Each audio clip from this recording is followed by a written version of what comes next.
Welcome to the deep dive. Today, we're going beyond the headlines and really diving deep into the life of Nelson Mandela. Okay. And we're going to be using his Wikipedia entry as our guide. Right. But, we're not just going to be listing dates and events. Right. Think of it more as like a decoder ring for understanding Yeah. how a single person could become Mhm. such a global symbol of hope. It's interesting that you use the word hope because I think that that really is at the heart of Mandela's Yeah. story. But it's a hope that was forged in the fires of some of the most brutal realities imaginable. I'm talking, of course, about apartheid in South Africa. And for those who might only have like a surface understanding of Yeah. what apartheid really meant, can you maybe paint a picture Yeah. of what daily life was like under that system for people? Yeah. Yeah. So imagine a world where your race determined every single aspect of your existence, where you lived, worked, went to school, who you could marry. Everything was segregated, and the scales were tipped dramatically in favor of the white minority. Black South Africans faced constant discrimination, violence, and were systematically denied basic human rights. It was a system designed to oppress and dehumanize. And into this deeply divided world walks Nelson Mandela, born Rolihlahla Mandela. His birth name, meaning troublemaker, seems almost prophetic looking back at his life. It's too good to be true, right? Right. But it does speak to something deeper about Mandela. Even his early life was marked by this defiance of expectations. He was raised by a Thimbu regent after his father's death, Okay. essentially a tribal leader, Right. and exposed to both traditional African culture and Christian teachings at a Methodist mission school. This blend of influences really shapes his worldview. So he had this unique perspective from the start. And then, of course, there's the story of him rejecting an arranged marriage, fleeing to Johannesburg.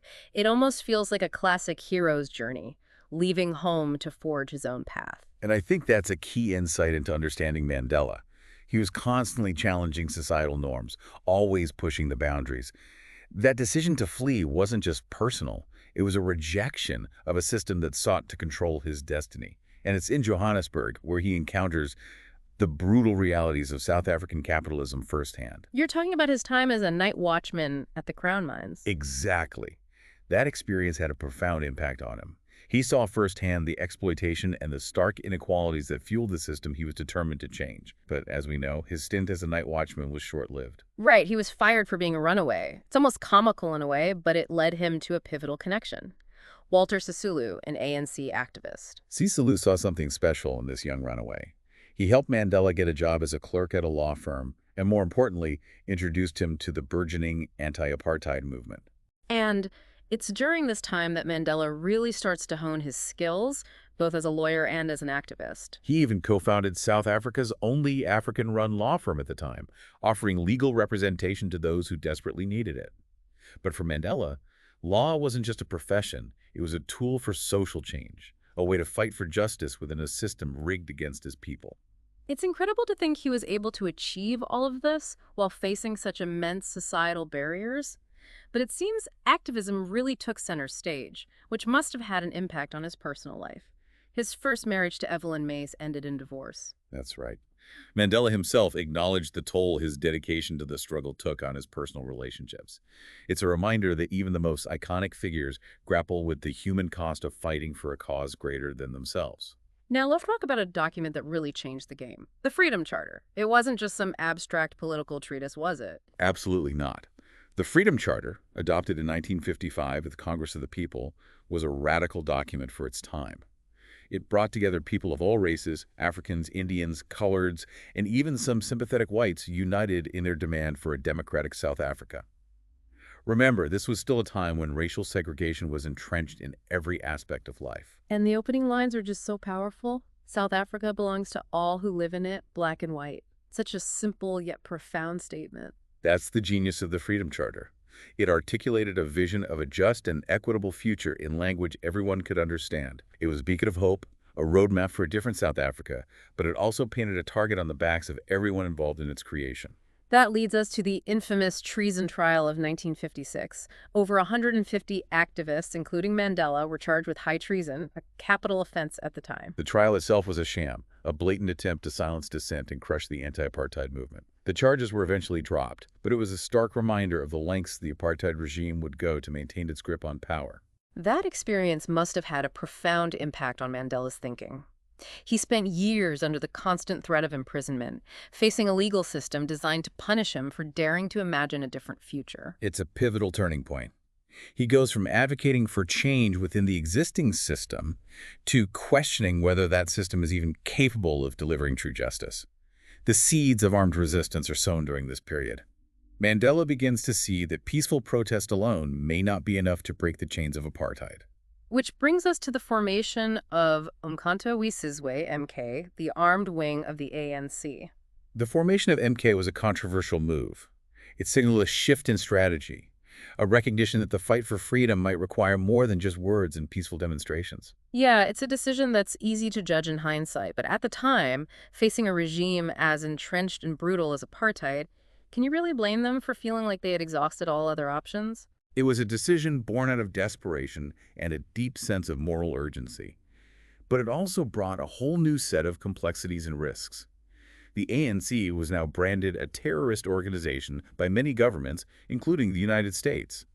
Mandela himself was forced to operate underground, traveling in disguise, seeking support and training from sympathetic countries. Wait, Mandela traveled the world in disguise? That sounds like something out of a spy thriller. It's true. He underwent guerrilla warfare training in Algeria and Ethiopia, met with leaders across Africa and Europe, even disguised himself as a chauffeur at one point to evade authorities. These clandestine missions were crucial in building international solidarity with the anti-apartheid movement. It's mind-boggling to imagine this global figure, this icon of peace, secretly training for armed resistance. It really adds another layer to his story. It certainly complicates the narrative. This was a man of contradictions, capable of both fierce determination and strategic pragmatism. He understood the need for both armed struggle and peaceful negotiation, a difficult balance to strike. And speaking of complicated, we can't ignore Mandela's relationship with the South African Communist Party. For years, he denied any formal membership, but recently uncovered evidence suggests a deeper involvement than previously acknowledged. This is where the historical context becomes crucial. During the Cold War, being associated with communism was a surefire way to alienate potential allies in the West. It's possible that downplaying his ties to the SACP was a strategic move to broaden the appeal of the anti-apartheid movement. So it was a matter of political maneuvering, choosing alliances to achieve a greater good. Perhaps. But it also raises questions about transparency and ideological purity. Was Mandela truly a communist at heart? Was he using the party to advance his own agenda? These are debates that historians continue to grapple with. And it's fascinating to consider how these Cold War dynamics played out on the ground in South Africa. It wasn't just a local struggle, it was a battleground and a global ideological conflict. Absolutely. And for Mandela, navigating these geopolitical currents was essential for the survival of the movement he led. But all of that came crashing down in 1962. The arrest, a moment that changed everything. Mandela was captured and charged with sabotage and other offenses related to his involvement with MK. He was already a well-known figure in South Africa, but this arrest catapulted him onto the global stage. And then comes the Rivonia trial. This wasn't just a legal proceeding, was it? It was a show trial, designed to make an example of Mandela and his comrades. The world held its breath as he faced the possibility of the death penalty. But instead of cowering, Mandela used the trial as a platform to articulate his vision for a free South Africa. His "I am prepared to die" speech, delivered from the dock, is still studied and quoted today. It's a masterclass in eloquence, defiance, and moral conviction. In that speech, he laid bare the injustices of apartheid, defended the right to resist oppression, and declared his willingness to die for his ideals. It was a moment that transcended the courtroom, resonating with millions around the world who were increasingly outraged by the brutality of the apartheid regime. And yet, despite his eloquence, despite the global outcry, he was sentenced to life imprisonment. 27 years. It's difficult to comprehend the psychological toll of such a sentence. Imagine being cut off from the world, confined to a tiny cell, subjected to hard labor and constant surveillance. But even within the walls of Robben Island prison, Mandela's spirit remained unbroken. We've all seen the iconic photos, Mandela in his prison uniform tending a small garden on the prison grounds. It's almost a symbol of his resilience, his ability to find hope in the darkest of places. He became a symbol of hope, not just for South Africans, but for people around the world fighting for freedom and justice. And while Mandela was imprisoned, the world outside was changing. The anti-apartheid movement gained momentum globally, with musicians, activists, and politicians rallying to his cause. Free Mandela became a global anthem. It's almost poetic. The man who was physically imprisoned became this larger-than-life figure, a symbol that transcended borders. But he wasn't a passive symbol. Even from behind bars, Mandela played a strategic role in the struggle. He studied Afrikaans, the language of his oppressors, building relationships with wardens and even some of his jailers. That's so Mandela, isn't it? Finding a way to connect with people, to build bridges, even in the most unlikely circumstances. Exactly.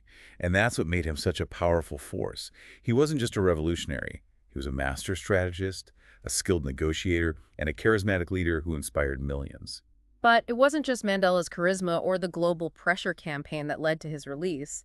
The political landscape in South Africa was shifting as well. The 1980s saw a confluence of factors that made Mandela's release inevitable.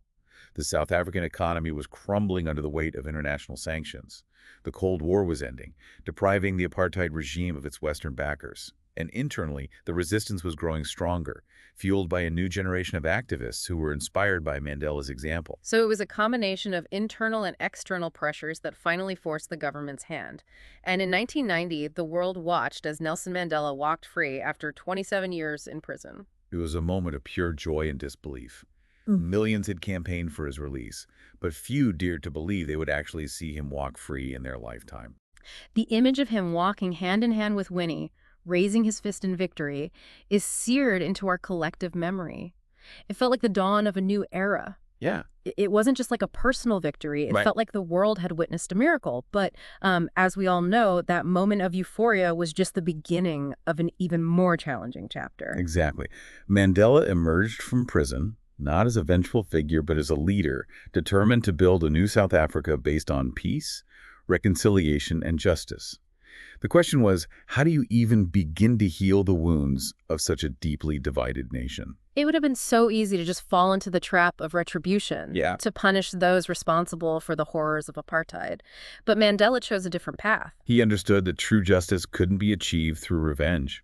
He believed that only through forgiveness and understanding could South Africa move forward.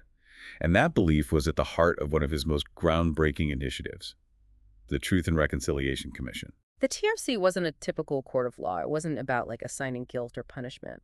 Can you explain how it actually worked and what made it so unique? The TRC was a radical experiment in restorative justice. It provided a platform for victims of apartheid to share their stories, to have their suffering acknowledged and validated. But it also offered amnesty to perpetrators who confessed their crimes and expressed remorse. So it was about truth-telling, about acknowledging the past, and about creating a shared narrative that could help the nation heal. Precisely. It was messy, it was painful, but it was also profoundly transformative. The TRC helped South Africans confront their history, to understand the complexities of their past, and to begin the difficult process of forgiveness. It's a legacy that extends far beyond South Africa. The TRC has become a model for other countries grappling with legacies of conflict and human rights abuses.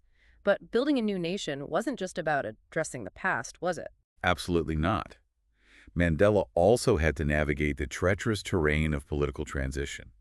He led the ANC in negotiations with the government, a process that culminated in the historic 1994 multiracial elections.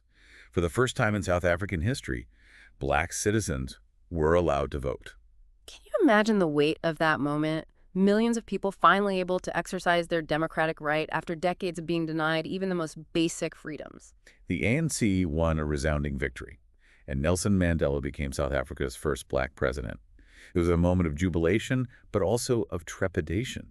The expectations were sky high. He was tasked with leading a nation through this incredibly delicate transition, rebuilding institutions, addressing systemic inequalities, and meeting the needs of a population that had been marginalized for generations. And he did all of that while navigating the complexities of international relations, managing a fragile economy, and dealing with internal divisions within the ANC itself. There were some who felt that he was compromising too much, that he was too willing to work with the old guard, the very people who had been responsible for the horrors of apartheid. It's a valid critique.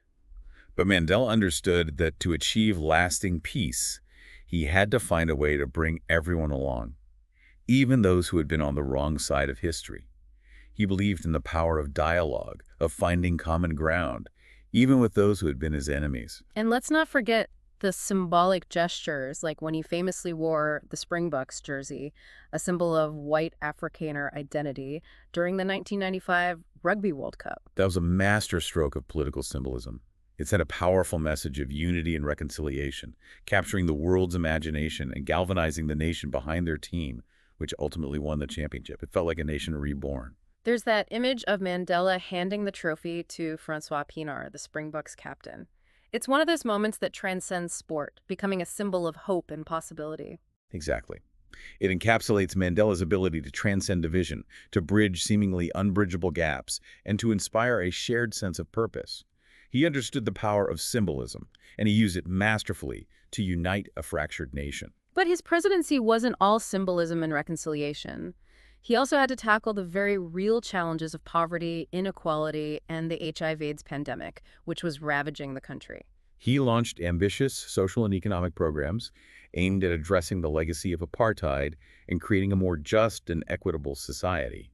But progress was slow and frustrations mounted. He was also dealing with personal challenges during this time. His marriage to Winnie had crumbled under the weight of political scrutiny and personal betrayals. It was a painful and very public divorce, but amidst the turmoil, Mandela found love again, marrying Graça Machel, the widow of former Mozambican President Samora Machel. It was a testament to his capacity for love and resilience, even in the face of adversity. And after serving a single term, he made the decision to step down from the presidency in 1999. It was a bold move. Many urged him to stay on, but Mandela understood the importance of establishing a democratic precedent. He wanted to show the world that South Africa was committed to the rule of law, to peaceful transitions of power. He could have easily become a president for life, but instead chose to relinquish power, cementing his legacy as a champion of democracy. But retirement didn't mean silence for him. He continued to speak out on global issues, using his platform to advocate for peace, justice, and human dignity. He became a global elder statesman, a moral compass for a world grappling with new challenges. He spoke out against war, poverty, and the HIV/AIDS pandemic. He founded the Elders, a group of prominent global figures dedicated to tackling some of the world's most pressing problems. So after this incredible journey, from activist to prisoner to president to global icon, what do we make of Nelson Mandela's legacy? What are the key takeaways for us today? It's a question worth pondering. He showed the world the power of forgiveness, of reconciliation, of unwavering belief in the possibility of a better future. But he also reminds us that the fight for justice is never truly over. The challenges he faced, the complexities he navigated, are still relevant today. He left behind some pretty big shoes to fill. What would you say is the most thought-provoking question Mandela's life poses for us today? I think it's this. In a world still rife with conflict, inequality, and injustice, how can we each embody Mandela's spirit of hope in action to create positive change in our own spheres of influence?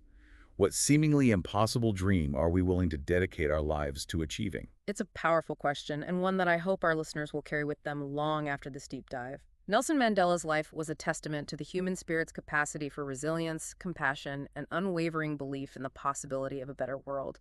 It's a story that continues to inspire and challenge us to this day. Thanks for joining us on this deep dive.